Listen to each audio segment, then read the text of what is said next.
All right. Hello, everyone. Welcome to this webinar, Connected Data for Smarter Decisions, How Difficult Trade-offs Impact Scope, Cost, and Schedule. My name is Ahmed Foda, and I'll be for today's webinar. I would like to start off by addressing a couple of housekeeping rules. As we intend to keep the flow of the presentation, questions will be held till the end of the presentation. You may also ask questions throughout the presentation by clicking the Q&A box at the bottom or top of your screen. You may also address or upvote your questions by clicking the thumbs up button.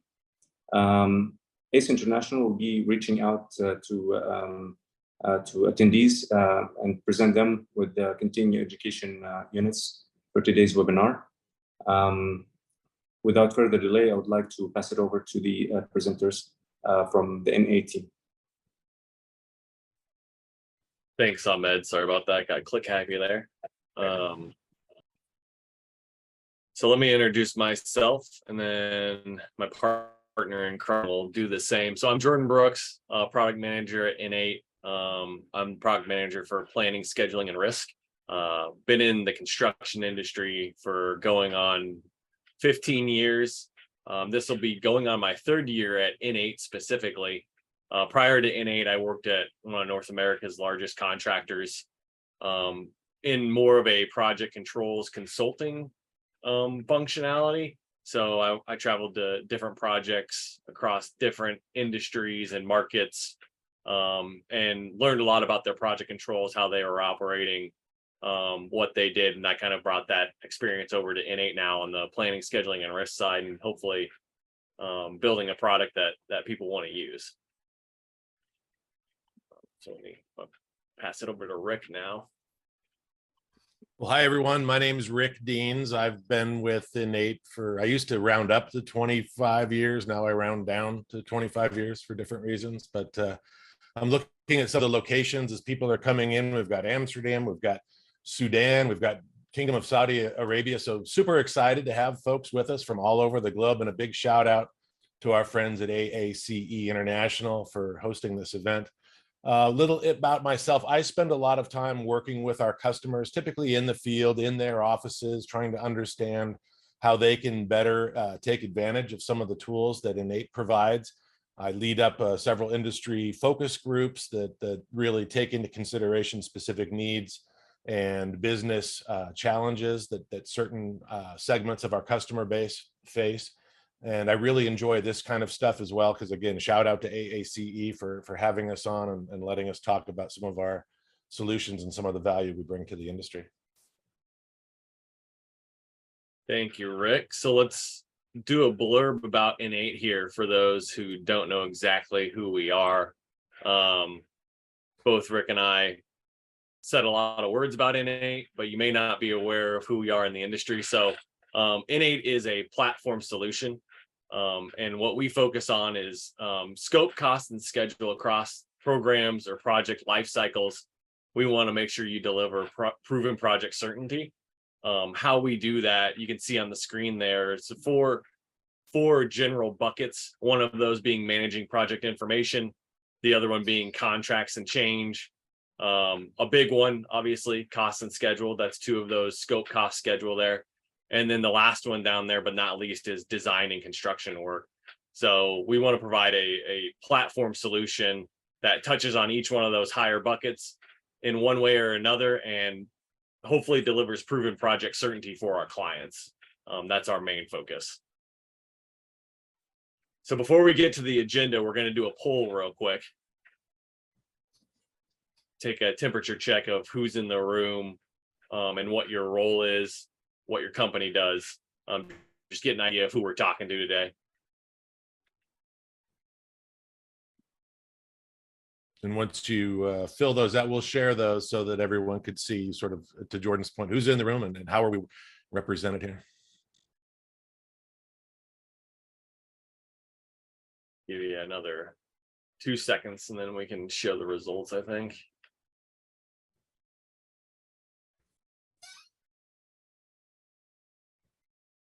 So So I'll pull it up what I see on my end. So it looks like actually pretty even split for this one with the contractor owners and engineers. And down below the roles, looks like we got some cost engineers, a lot of schedulers in the room that's talking my language there, estimators, and then some business leadership management. So good. Looks like a good spread of a lot of different people. Let's not forget our two architects. Two architects, that's right. Shout out to our architects. All right, so thanks again for everyone for joining. Let's get down to the meat of the presentation here. What are we going to learn? So Rick and I are going to focus on a couple things.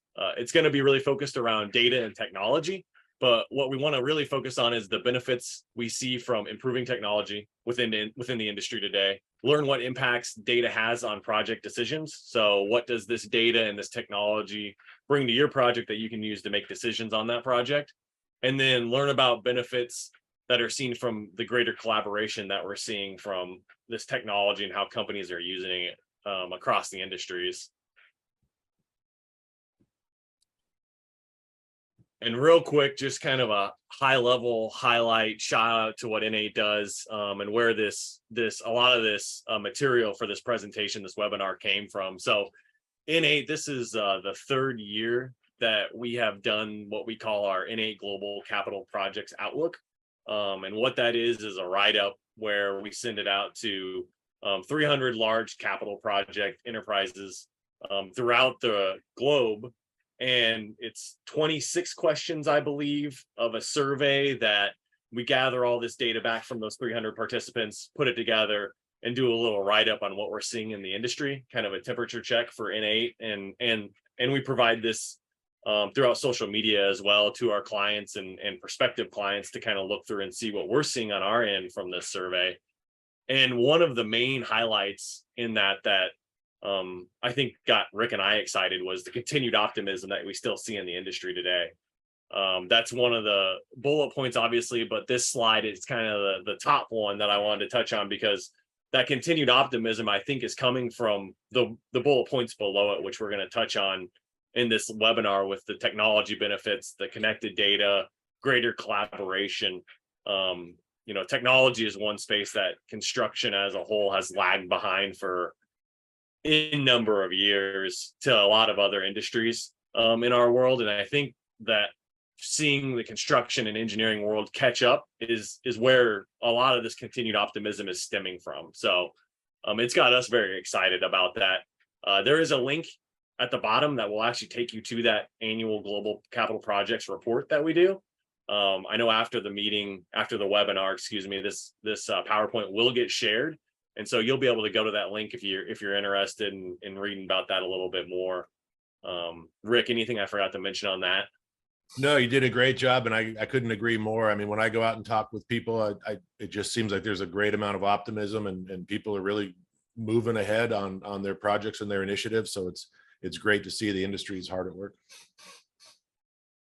Awesome. Okay. So let's get to technically the second bullet point, which is technology benefits and what we're seeing in the industry today. So one of the big technology benefits that we're seeing really across the industry in every market is platform solutions, similar to what InEight offers, but that seems to be the buzzword that we're seeing across the industry. A lot of different software companies that are providing construction and engineering companies with a technology, their main focus and goal nowadays is trying to perform a platform solution. What that gives clients is, we've seen it's invaluable, but one of those things is connected data. You get things from that connected data where you can use that data to make decisions on a capital planning project. And that's becoming more and more what our clients and prospective clients are asking for. And Rick's going to touch on here in a little bit where he's seeing a lot of these connected solutions coming into play. We're going from the old world to the new world, but that's one big technology benefit that we're seeing is those platform solutions that are being introduced across the industry today.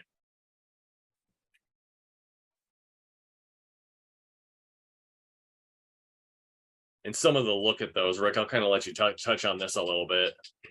Sure. I think one of the advantages of having project level systems and the benefits of the technology is that, for instance, that top screenshot is showing us a changes log within our application. And what that's allowing us to do is it's doing behind the scenes, it's doing some workflows, it's doing some routing based on predefined thresholds for approvals. It tracks ball in court. So while all the key information is being captured about a potential change, or we've identified an issue that might morph into a change, the system is really keeping track of for us what that issue might be, who's going to be involved, and what that routing is going to look like should that escalate into a change. So that's one example of how the technology can really benefit, because information is going into a system that's reportable and routable. And then the second screenshot is really more of an audit log. So it's more of a behind the scenes transaction history, if you will, of what's changed. So if you've ever worked with a spreadsheet or maybe an Access database, one of the things we hear a lot is, we don't know what happened. We were all working on this thing Thursday evening. We came in Friday morning and it's changed, but we don't know exactly what changed or who made the changes. User X felt that they made this change, user ABC made that change, but we can't tie it all together, where the technology really does a great job of tracking all of those individual keystrokes. When was the change made? When was it made? By whom? What was the old value? What was the new value? And all this great information is sort of along for the ride by implementing a more of a platform-based system.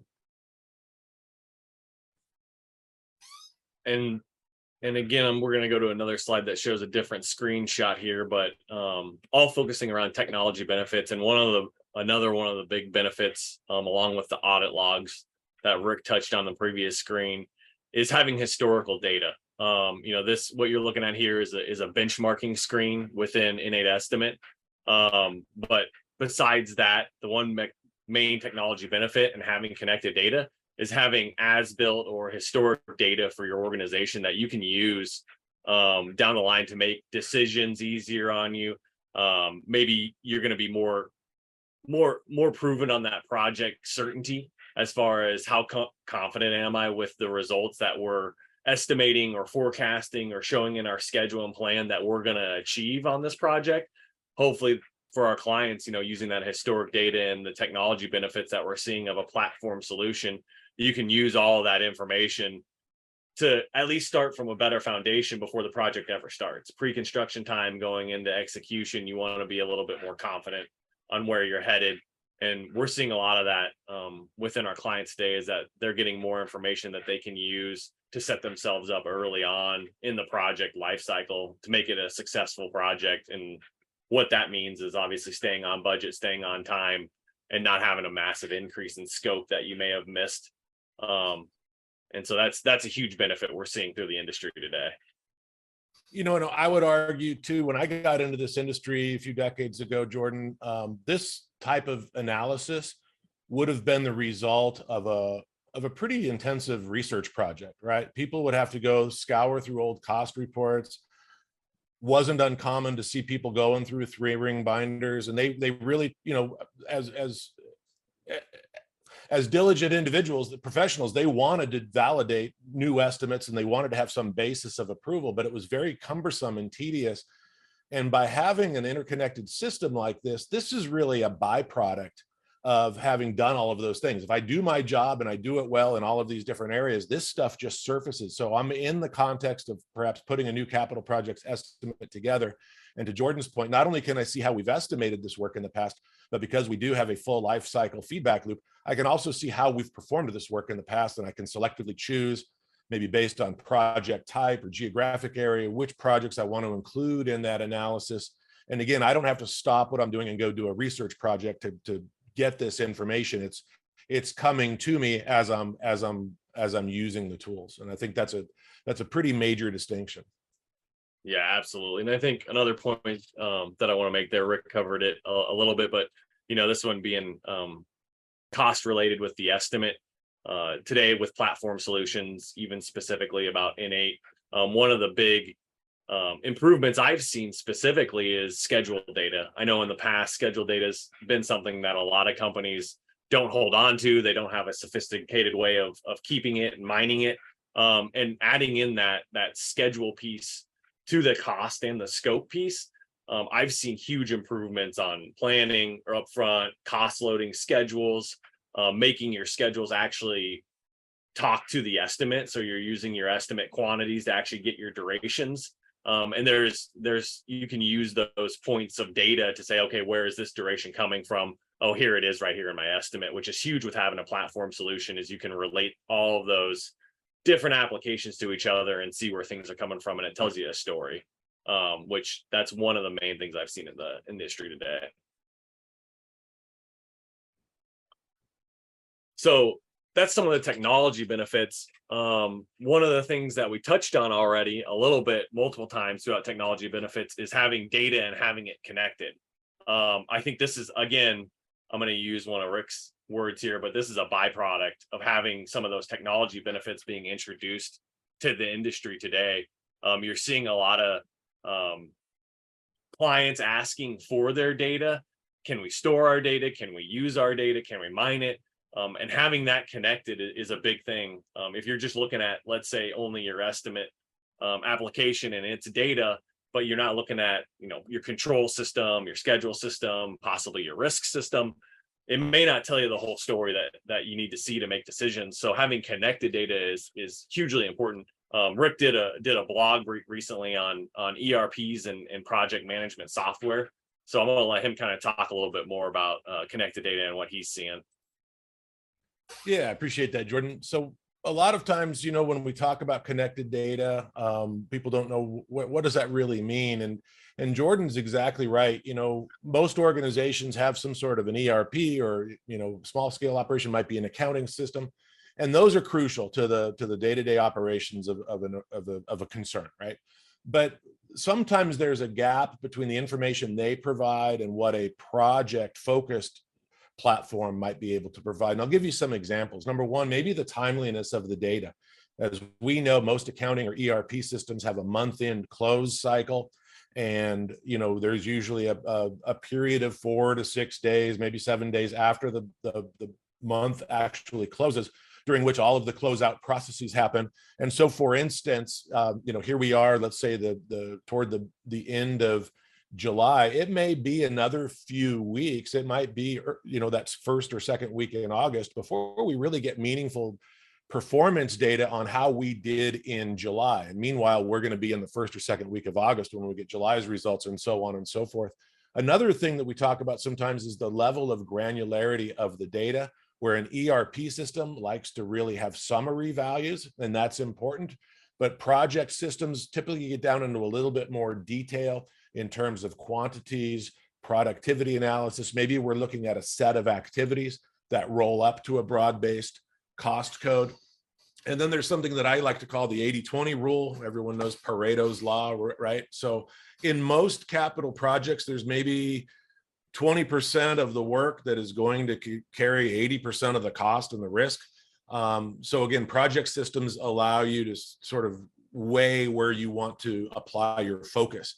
So again, if I know something doesn't have a lot of risk associated with it, maybe it's a pass through that. Maybe I don't want to really focus on skills. And then it's important, we're talking about connectivity. So certainly we want our project level system to be able to communicate to and share data with an ERP, but we're also focused on how the project controls platform shares information within itself. So for instance, when we do daily field collection, hey, that information is automatically updating my earned value progress. We're going to talk about that a little later. So I'm not reliant on a lot of mechanical things to happen with a variety of systems and integrations to get meaningful data. I can get meaningful data today. In fact, I can get meaningful data before someone even picks up the first tool on the shift, because I can do some pre-planning and I can understand, okay, I think we're going to achieve this result today in terms of quantities and in terms of people that are going to be working on this task.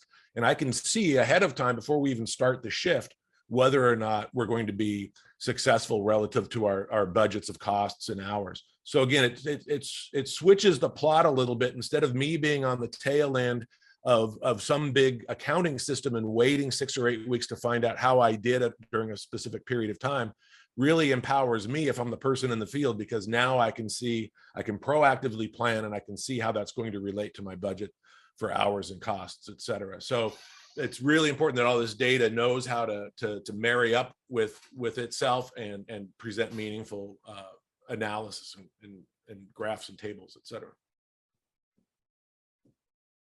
Yeah, and along those lines, more into the project controls or project management software side of things, somewhere else we're seeing huge improvements with connected data and technology in the industry is with cost schedule integration. Two big ones of the scope cost schedule that we are going to keep bringing up over and over again because it's a highlight of InEight and what we try and focus on. But what we've seen with our tools and our platform solution is how are clients using this to achieve the cost schedule integration. Rick is used to seeing this quite a bit. I'm going to kind of let him talk through this, and then I'll take you through another area that I see it as well. Yeah, and you know, this is one example of how a schedule and a budget might be related. So here in the schedule, we've got our execution plan. You can see we've got various stages: procurement, construction. Within each of these stages, in this case, we've assigned very distinct and unique codes. So we're in stage 5, construction. You can see my examples there: civil, electrical, general requirements, mechanical, et cetera. And these all relate back to the control budget. So these codes, if you will, are also found over in our control budget. So as we're progressing actual work that's occurring in the field, we're really doing a couple things. We're updating our schedule and we're updating our control budget. And that's allowing us to do things like earned value analysis, et cetera. So these same codes that we see over here on the left side of the screen, they're over here on the right side of the screen. And you know, we can marry these two things together. And it is typical that we're going to carry different levels of detail in both systems. Maybe a single line item in the control budget might be represented by many line items in the schedule, right? Likewise, I might have gone to great level of detail to define something in my control budget that really manifests itself as a single or maybe a couple of line items in the schedule. But by having a consistent coding structure that people are familiar with and can communicate, it really does tie these things together, and you're not working in independent silos and trying to compare apples and oranges. These things can be really joined together initially at the hip and stay joined together through an intelligent coding structure. Yeah, and I think that this is the concept of having a cost schedule integration, the way we're showing on the screen, isn't a brand new groundbreaking thing. You know, in my past, I've done it, but it involves spreadsheets, multiple spreadsheets, couple formulas in there, constantly updating it to make sure that that schedule and that cost budget matched. So there's a lot less maintenance being shown in the industry when you come into a connected platform. That's one of the big benefits, is that a lot of time and effort isn't being wasted on connecting these. It's analyzing them and making decisions on what that information is telling you, which that's getting us into our next one here of what are some of the data impacts that we see on project decisions today. So I'm going to go to one screen over here. So one of the big ones that we see is having, and it ties this data impact project decisions perfectly, is a centralized risk register. So not only cost schedule integration within in here, but things like scope is covered in risks, obviously, possible cost creep, possible schedule creep, that's all covered in your risk register. And having a centralized risk register, we've seen, is a huge benefit to our clients. Being able to look at those risks, see what they're going to impact, not only on the schedule side, but also on the cost side in the same application, is something that is hugely beneficial for a lot of our clients. This is something that is becoming more and more prevalent, having one application that covers both the cost and schedule side when you bring in that cost schedule and integration, and also possible scope creep. All of that's covered in here. You can see where your costs may be traded off with your durations. If you're trying to save on durations, but you're spending costs to do so, you can see that. You can track your mitigation efforts in this centralized risk register all in one area. So this way, you know, your cost engineer isn't seeing information that possibly your scheduler isn't, and vice versa. Your scheduler's information is shown in here as well, that your cost engineer can look at and make decisions on his end. So the whole project team has a view of this, can make decisions on this jointly. Again, this kind of leads us into that greater collaboration towards the end, but this kind of promotes that greater collaboration when you have a centralized area for not just your risk register again, but all your data. Hugely beneficial for projects is what we've seen. Some other advantages are the dashboards. All companies have their form of dashboards. I've seen customized dashboards, which I know a lot of companies love to do, but one way to make these dashboards is being able to have your connected data. So with that connected data, you can not only bring in, let's say, not just actuals, but you can also see remaining early, remaining late. Possibly your forecast can be overlaid on these. All that stuff is achieved through having connected data and being able to pull those together and not live in, let's say, an estimate data or a schedule data or a control budget data silo, and you're only seeing one side of the story. A lot of the things I've seen since being in the industry is that when you talk about SPI, there's a lot of contention on where SPI comes from. Are you looking at it as SPI as for quantity? Are you looking at it for cost? Or are you looking at it for schedule, man hours in that schedule scenario? And really, why not look at it in all three? And having connected data, you can kind of compare what's my man hour SPI compared to my cost SPI, and compare those and say, are we telling the same story between my control budget and my schedule? That's something that I've seen be disconnected across the industry for a long time. That's kind of going away now with these platform solutions and having that connected data in one spot, which this ties us perfectly into earned value. So for those of you who are on here for your CEUs, Rick's going to get into some of what earned value is right now. Yeah, so as we go through this, I like to think of earned value as answering the question, what should I have spent in terms of costs and hours to complete this amount of work? And there's a few different things we can do to ensure we're getting good data. So for instance, we've got some best practices. So yeah, again, we typically earn values for costs, duration, man hours, equipment hours. And what we're really looking at is how much did I actually spend to achieve this result? And what should I have spent to achieve this result? And we have different indices that we can rely on. So for instance, you might have heard of CPI, cost performance index. In our world, we always relate earned over burned. So if you're familiar with the Project Management Institute, PMI, that's sort of their mantra, earned over burned. And what this does is it allows us to compare what we should have spent with what we actually spent. And if we get a value greater than 1, that means we're doing well. If we see values less than 1, that tells us there are opportunities for improvement. We're not doing as well as we had planned. So we do have the CPI. We've also got a productivity index, which is really the same concept. It's man hours earned divided by the amount that you're burning. So again, ratios of 1 or greater. 1 means you're performing right at plan. If it's greater than 1, you're doing better than plan. If it's less than 1, you're not doing as well as you had planned. So what are some of the calculations or some of the best practices rather that maybe we can rely on? So a few things that we really try to encourage our customers to do is to develop a detailed work breakdown structure. So if you know there are going to be differences in productivity and differences in cost based on, for instance, a crew's learning curve, soil conditions, different phases of work that are going to require different levels of access, we want to account for that in a work breakdown structure. We also want to try to quantify as much as we can and really use quantities and units of measure. So in the example I've got, okay, if we were able to put in 285 linear feet of pipe, that's a lot more quantifiable and it's a lot more objective, frankly, than saying, well, I'm about 30% complete. And then by entering in the actual physical amount of work that we've done, the system is going to give us that percent complete. It might be 26.4%, it might be 32.1%. But again, if we can normalize things down to standard quantities, it's really going to help us do a lot more of an objective measurement that's really going to help us make good decisions. And then we want to make sure that earned percent complete and actual values are aligned. So for instance, I want to minimize the time between entering quantities and entering costs.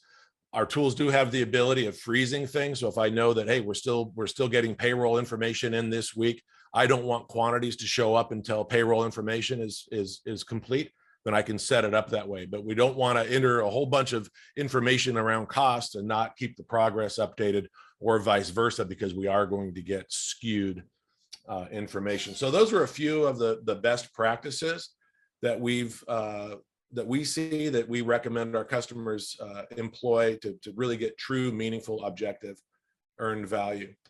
Part of earned value is understanding what have we spent, but part of it is also looking ahead to see what do we think we're going to spend to finish this. So here's the continuing education credits part of the presentation. So if we want to use the terms EAC for estimate at complete, AV for actual value, and ETC for estimate to complete, we can say, when all is said and done, my estimate for completion of this work is going to equal the sum of two things. What have I already spent, plus an estimate to complete the remaining work. So let's take that estimate to complete the remaining work. What is that coming from? Well, really, it's, again, we've quantified the work, so we have a remaining quantity. We know the units that we haven't yet done, and we need to assign some sort of a unit value, either a unit cost or man hour per unit value to that remaining work.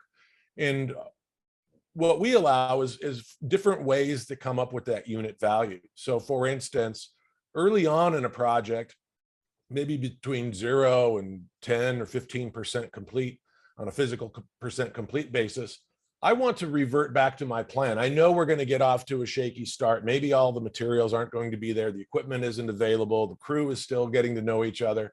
That's okay. After the second or third day of work, we can certainly expect some of those things to hinder us, but we don't want that to affect our forecast. So maybe early on in the project stage, we want to use our plan to help us forecast or gauge the remaining cost of work. But then after a while, we've got some momentum and the crew's really finding its groove, if you will. Maybe we're 20%, 25% of the way along. Maybe we want to do a look back and use some of our performance data that we've been capturing. And we can do that. What is our average performance since the beginning of the work? What has been our average performance over the last rolling 10 days? We can do things like that and much more intelligently predict the remaining work based on the way we've been performing it. So I can forecast based on my plan, I can forecast based on my performance, but what if I have new information? So what does that mean? Well, that means that maybe we've hit a different type of condition in the soil or in the rock that we haven't yet experienced. So maybe I need to come in there and manually put something in. Maybe I need to do a detailed estimate to complete. So using the same sort of tools and buildup that I use to create my initial estimate, maybe I can model the resources that I've got available and model the productivity based on this new information. So maybe this new forecast isn't coming from the plan or from my actual performance. It's coming from new information. And then again, we do, I see some of the chat about storing performance information. We do that. We're able to report how you did during each period, and you can use specific periods to forecast your work. And then we can also pull data because it is an interconnected system. Maybe if we're not performing this work, but we've made a contractual commitment either to a contractor or a subcontractor or a third party to fulfill this obligation, then we can use that information. It can flow right over from our contract module, and we can use that as a means of forecasting the work that we've yet to perform. So it can be pretty powerful. We also allow for customers to create their own forecasts, individual forecasts, and that allows for project team members to come together and collaborate and agree upon a path forward, and then we can create what we call a live forecast that is going to allow us to share that information organizationally, right? So we can all come into that meeting with our own opinions and our own thoughts. When we're not really affecting any live data, we can collaborate through that. We can share that with each other, and then we can collectively decide, best case, worst case, most likely case. Let's go with this most likely case, and we can make that now our forecast. So it really allows folks to have that visibility, forward-looking visibility that, again, an ERP sometimes isn't going to be able to provide, because the ERP is so focused on actual transactions that have happened in the past. to be able to show you what you did, but it's sometimes a little bit more challenging to do look aheads and things like that in an ERP or an accounting system that is so reliant on transactional data that's already occurred in the past. Yeah, and to kind of tie out on Rick's forecasting slide here, being an ex-scheduler, I'm a little biased towards what I give as examples, but I would say one of the biggest things that was always missing when I was in the industry as a scheduler was having that forecasted estimate to complete value that we should be marching towards, and having that represented in the schedule. So having those updated quantities that may have changed, or at least knowing what those updated quantities are so I could adjust the durations. And then also capturing that past performance accurately. Those are two big things that having connected data solves for you as a scheduler, and that gets me excited about having platform solutions in the industry. And where I think a lot of that continued optimism is coming from is there's two big things, at least in the scheduling world, that I was used to, that are looking like they're being solved in the industry today, and we're making advancements towards those. So great slide. Rick touched on those, but I didn't want to call that out as a past scheduler because I'm kind of biased towards those two points. And then furthering on what you get from having connected data, let me pop these up here. Again, this is, and let me go back, I got click happy again. So like we talked about, having connected data and being able to not be siloed into either your schedule system or your estimate system or your quantity system, whatever it is you're using. You can use a multitude of different solutions and applications and endpoints to say, okay, let's bring this connected data together and look at these in a report or a dashboard that your company can use. Maybe there's standard reports out there that we see quite often throughout your industry that can be just updated on a weekly or monthly basis, whatever it is, with that data as it changes. So as your quantities updates, you're getting the new information that's being shown here. Your percent completes are going to adjust based on that, on your estimate to complete or your forecast, whatever that may be, and you combine those into a dashboard. And these dashboards give you the tools and the ammo to actually make project decisions on your project. So do I need to ramp up? Should I be looking at ramping down? Do I need to spend money to decrease durations because my end date's blowing out? Can I let a little duration slip because I'm building float on the back end, and then maybe I can decrease the costs on the front end to save some money on my budget? All of this information getting brought together in dashboards is a big thing that we're starting to see, and that our clients ask for quite a bit. And all of that can be brought up to the portfolio level. This is a big thing. So for a company that's very large, has multiple projects across multiple sectors, how do you bring those up into a program or a portfolio level, look at them at a high level, and then get quality information that you can use to kind of make decisions off of? And so on here, this is just one example that we've seen where you can look at you got your current budgeted costs, your current estimate costs, the forecast costs that we talked about. What's my gain loss on that forecast at not only a portfolio level, but maybe down to a project level, if that's what you need to see it at. So this is powerful in that it lets you kind of dig down into the level of details, or raise up into the level of details that you need to make decisions off of. That's a big thing that we're seeing across the industry today. And then with that, technology benefits as a byproduct. And then one of the things we touched on earlier about having a centralized risk register, another byproduct of both of those is we're seeing greater collaboration. And I'm not talking just greater collaboration across owners and contractors, but this is stakeholder wide that we're seeing this greater collaboration on. So let me get here to the next slide there.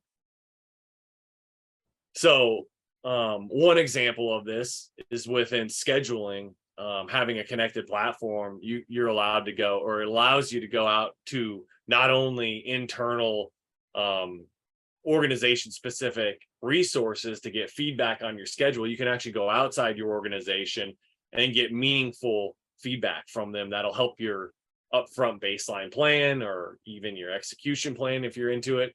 You can update that actively with feedback from all stakeholders, so owners, contractors, design engineers, possibly vendors, subcontractors is a big one. All of them can be brought together in one area, cloud solution that we're seeing with these platform solutions, and give feedback that's useful and meaningful. And where the industry is going with EPC contracts being a big thing and design build contracts being a big thing, this greater collaboration as a team is becoming more and more important. And I think where we're seeing the continued optimism come from is that this technology that's being introduced to the industry is allowing greater collaboration. Like I said, it's almost like a byproduct. So you just do your normal job and that greater collaboration is coming with it. So that's a huge thing we're seeing across the industry today.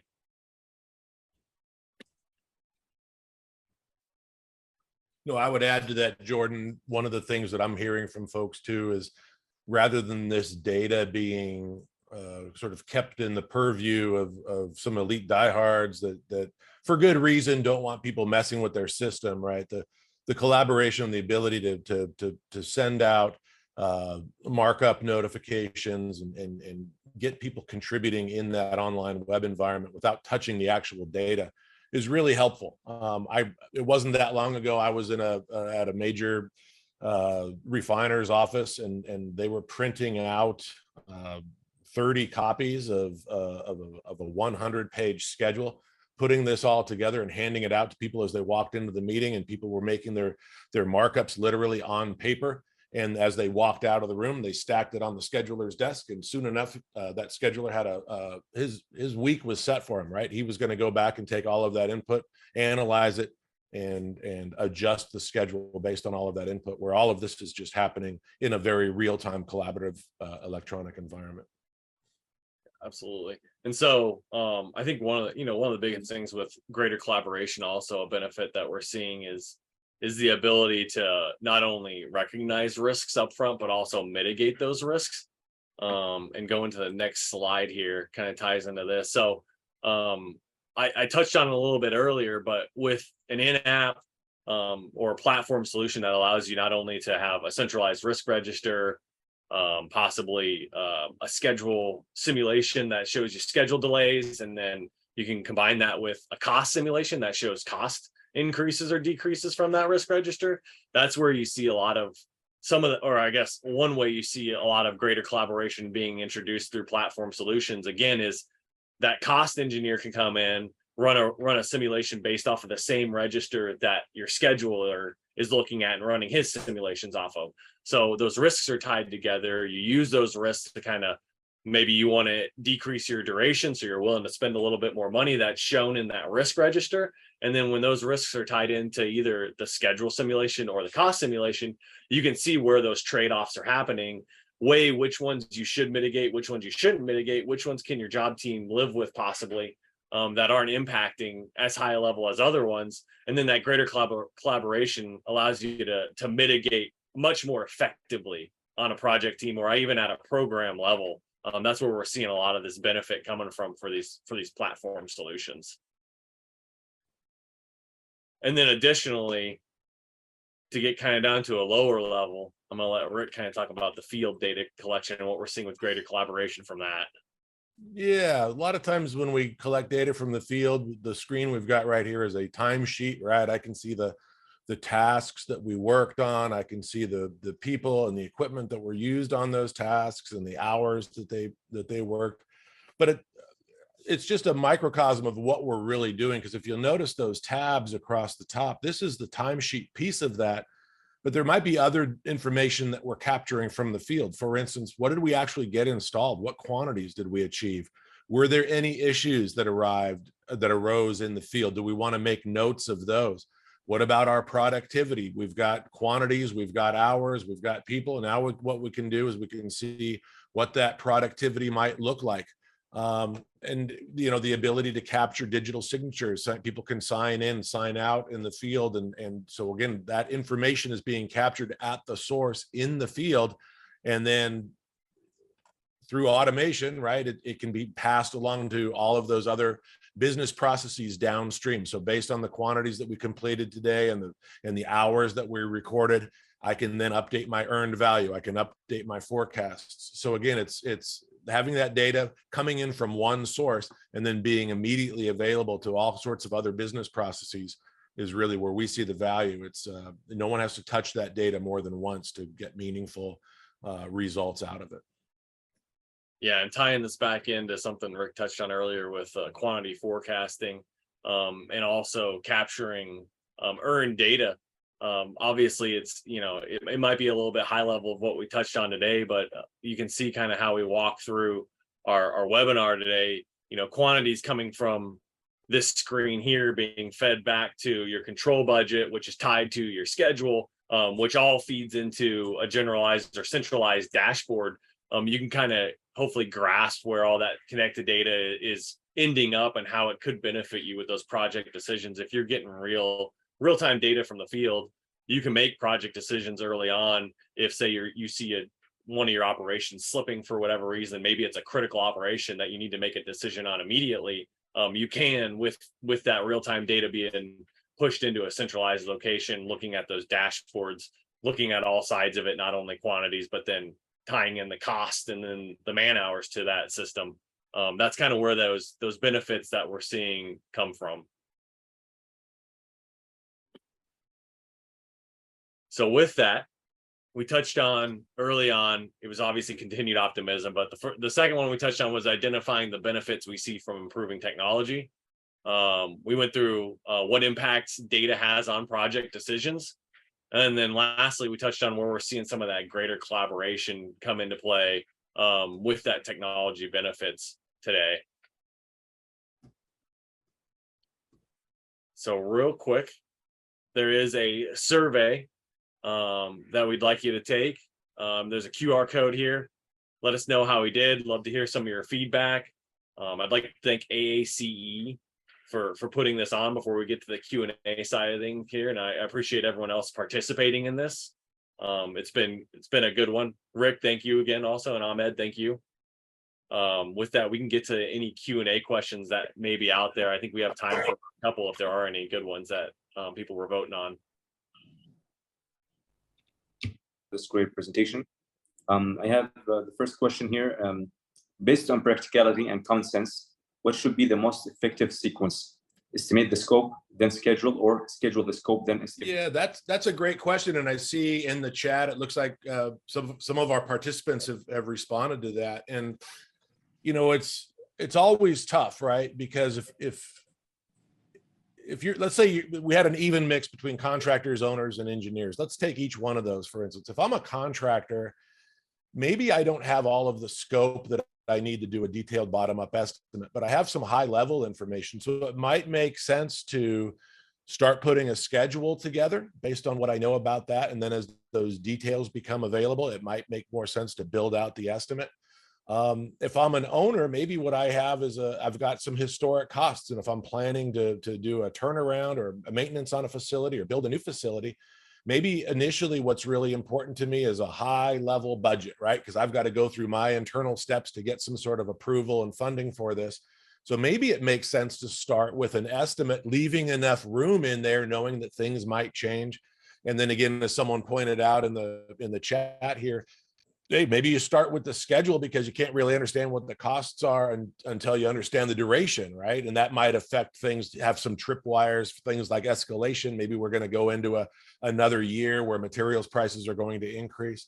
So the answer is, depending on the circumstances, there's really a few different ways to do this. And the good news is when those things are tied together and you've mapped some of the schedule information to some of the budget or estimate information, it can be iterative. And that's what another comment that I saw, you could have time to iterate and maybe I start with a high level schedule, fill in the details of the estimate and have that bleed over to the schedule as I'm creating key milestones and dependencies in the schedule that can feed back to my estimate. So Jordan, from your perspective, have you seen a hard and fast golden rule in terms of, do we start with the schedule? Do we start with the estimate, or sometimes do the circumstances dictate the best place to begin?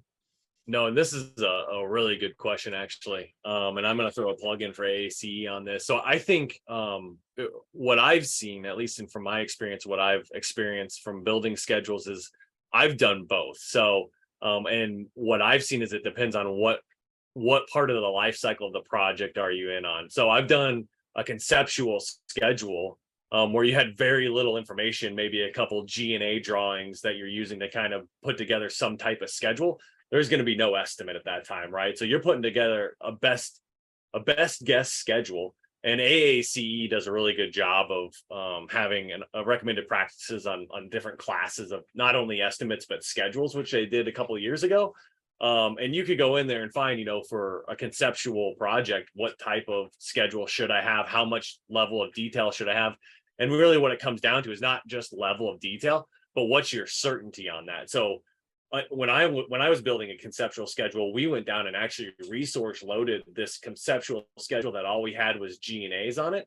But you have to make upfront assumptions that, you know, this is going to be possibly a growth of 200% on the scope side, or it could be a decrease of 200% because you just don't know. The owner's just asking to get an idea of what that schedule could look like. What does your company possibly provide as benefits that could shorten the duration compared to other ones? So you don't have the estimates to go off of. But obviously, once you start getting down to the estimate and then the baselining phase of a project lifecycle and having to produce a baseline schedule, at that point, you would expect that the rule would be that your durations in your schedule somewhat relate back to the quantities and the unit rates you're seeing from your estimate.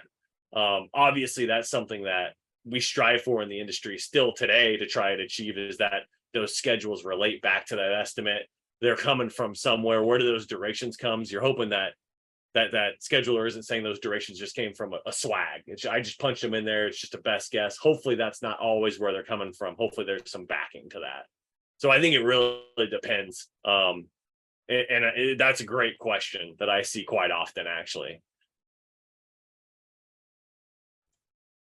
And then sorry, not to interrupt, but to further tie that in, I see down further, there's some are asking about, or they're bringing up indirects.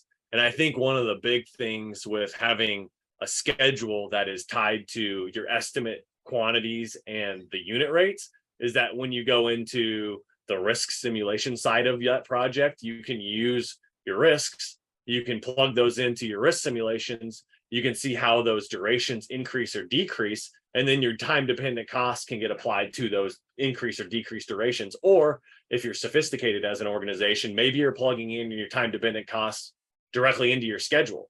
And then as that duration increase in the risk simulation, you can see it on screen happen. And you can make decisions on, do we need to possibly mitigate that risk that's causing that increase in indirects? That connected data, we're starting to see that more and more. That's huge with these platform solutions and the connected data that we're seeing.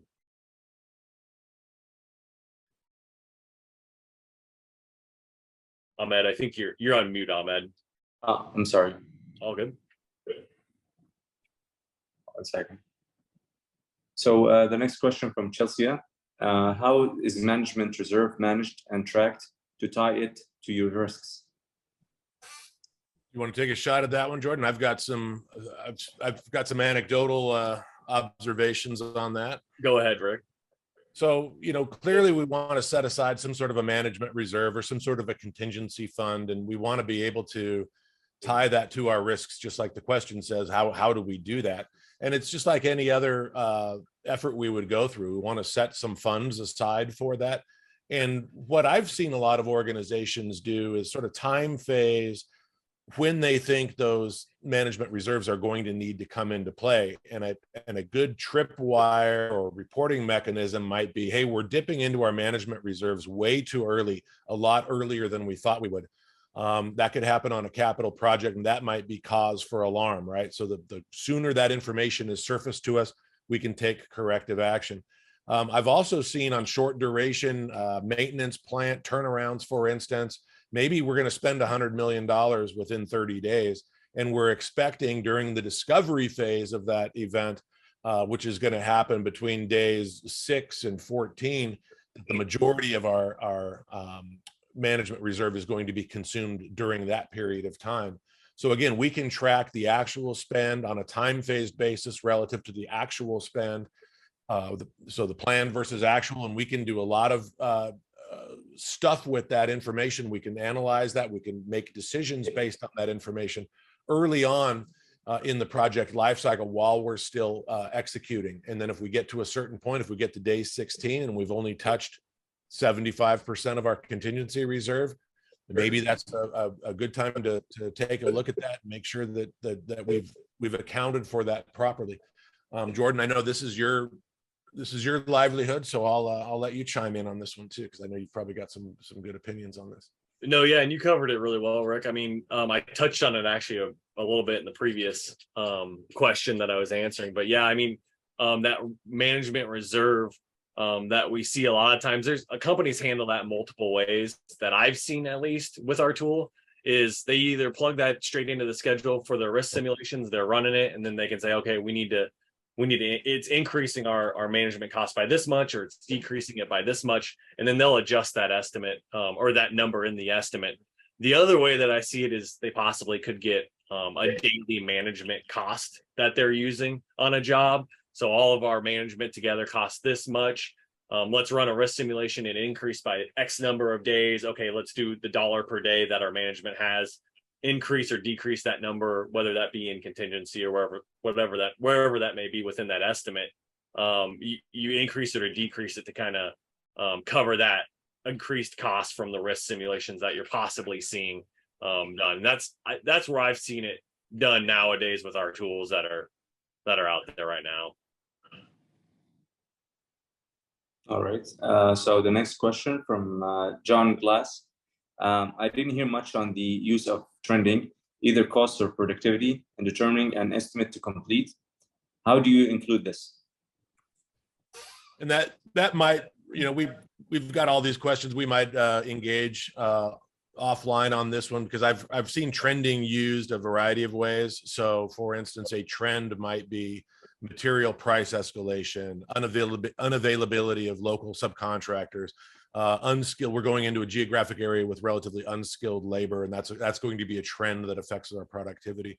So as we're doing that forecasting and we're understanding what that estimate to complete is, we can certainly apply those trends. So if I know that my material prices are going to rise because we've hit a shortage of supply and the prices are going to go up, I can either label that as my trend, and then I can look at through the use of our dashboards and reporting, see what percentage of our ETC is determined by changes to material costs or escalations or unavailability of supply chain.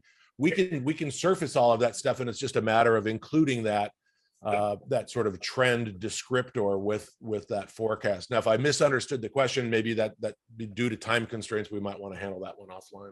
Yeah, and real quick, we'll make this the last one, and then we can handle the last ones we didn't get to offline. But just to add to Rick's point there, trending and where that can tie into estimate to complete with cost or productivity, by having that connected data that you're getting from that platform solution, you can maybe not, I won't even tie this to just a short term. Maybe you can look at historical data about how you've done on an operation, whether that's with cost or productivity, and you can maybe account for that in your estimate to complete with the historic data you've seen on similar projects with similar operations.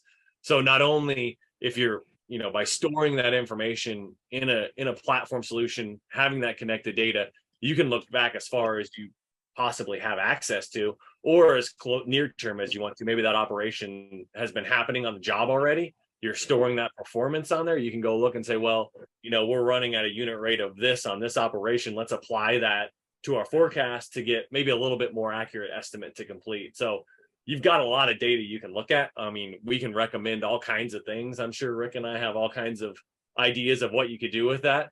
But having that data, I think, is the important part of that. And like John said, you have trending, whether that be historic trending or even just project trending. You can go to any level you want. All right. So next question. How can you resource load a conceptual schedule when the resources are not known and it is based on high-level scope? Yeah, and I'm looking at these, Ahmed, I'm looking I think we got 3 left that maybe we're already 3 minutes over. We'll cover these offline if that's okay with anyone else that has a question. Go ahead and throw it on before you leave, and we'll answer these offline for any attendees that we didn't get to. because I've got answers to most of these. So, and I'm sure Rick does as well. Good use for your inference engine there. Yeah, absolutely. So we'll cover the ones we didn't get to, since we're already 3 minutes over. We don't want to take up too much people's time. So we'll let me go to one more screen over here. All right. So thanks again from Rick and I, AACE. Thank you for letting us participate in this webinar. As always, thank you for everyone who hopped on and participated. Always great participation. Ahmed, thanks for being the host for this webinar. We really appreciate it. Yeah, thank you everybody for attending this great meeting, and thank you, Jordan and Rick. ACE International will be in touch with you for the post-event recording. I hope you have a good rest of your day. Thank you so much.